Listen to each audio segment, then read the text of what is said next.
Hello students, welcome to the class on editorial decode, and in this class I will not be dealing with the Gorkhaland Plateau issue because I have already discussed that issue in the previous editorial. Now in case you are interested in knowing about the Gorkhaland Plateau issue that relates to international relations, you can watch my previous editorial decode. Now in this class I will be dealing with the topic that is related to GS paper 2. Now this topic is about Gorkhaland movement. This topic will help you in GS paper 2 because this is part of polity. This relates to issues of regionalism. Then this also will help you in your geography optional preparation because regionalism and regional issues, they are part of the geography mains optional syllabus. Now let us start understanding this Gorkhaland movement. Now first of all, before understanding what this movement is about, we must actually get a clarity about what this movement is actually not. Now first of all, this movement is not a terrorist movement. This is not a terrorist movement. And secondly, this is not an insurgency movement. Now what is an insurgency movement? Insurgency movement is such a movement in which there are certain players, they act against the state. So the Gorkhaland movement has got nothing to do with insurgency. In this movement, the propagators of this movement, they are not fighting against the institution of state. They don't want a creation of a separate nation. So this movement is not about creating a separate nation. And thirdly, this movement has a lesser involvement of the foreign interests. So this primarily is a domestic movement. A movement, now what this movement is about? This is something that it is not about. Now the Gorkhaland movement primarily, it relates about the issue of acceptance. Acceptance of the Gorkhas as a part of India. As a part of India. Gorkhas as a part of India. Now this is very important. Now the region in which the Gorkhas are living, it lies in the north of Bengal.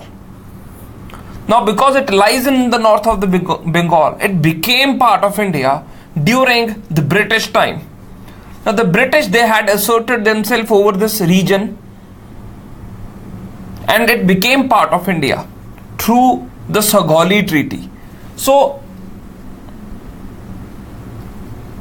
this is the background actually, the Sagali Treaty. Now through the Sagali Treaty, this entire districts like Darjeeling, Kamplong district, they had become part of India. Now like what the Gorkhas really want and why they are not accepted as a part of India. Now the Gorkhas, they are being characterized as Chinkas.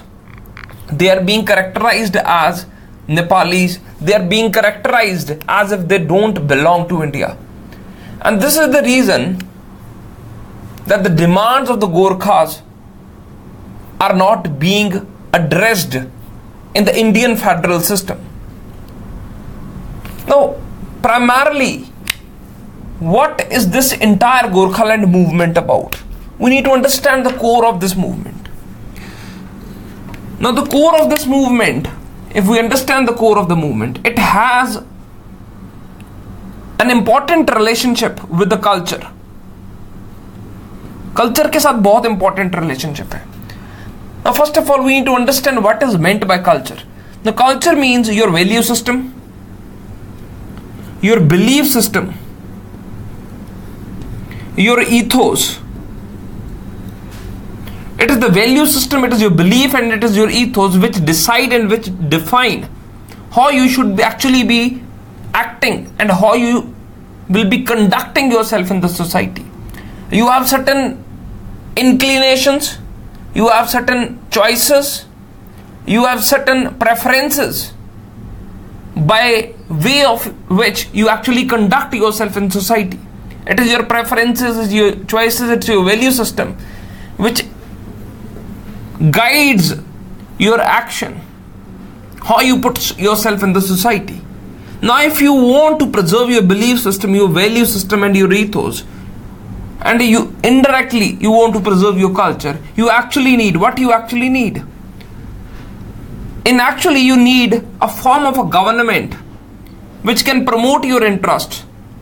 You will never be willing or wishing to be guided by some extraneous government which don't have a similar culture that you have.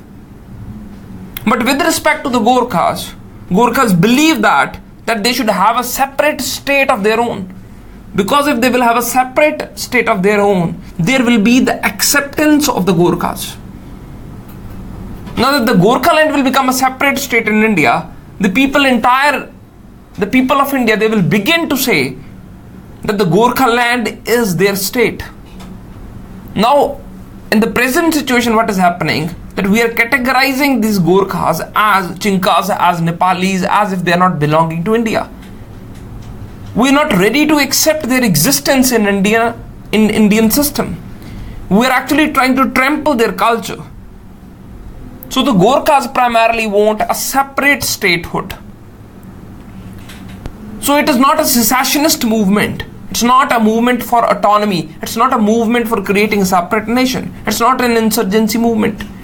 It is the preservance of the culture. Now, recently what the Bengal government has done. Now, why their culture is not being protected? See, this is a very important thing. Now, language is a very, very important thing related to culture.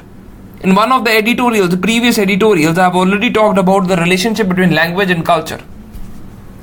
Now, with respect to West Bengal, West Bengal is trying to assert itself over Gorkhas by making this Bengali compulsory for class 1 student to class 10th student. Now, these Gorkhas, they speak Nepali or they speak Hindi. So they are not interested in Bengali. They are not interested in Bengali. Now this is something that is being asserted over them. Because the state government has the right and the freedom to promote any language, any state language. So by promoting Bengali, they are actually trying to hit at the culture of the Gorkhas. So this Gorkhaland movement is more about the preservance of their culture, preservance of their identity attached with their value system and ethos. So this was all for the editorial decode. You can subscribe to this channel. Name of the channel is Brainy IAS. You can also order online packages on brainyIAS.com. So this was all for the day. Bye bye. Take care. Have a nice day.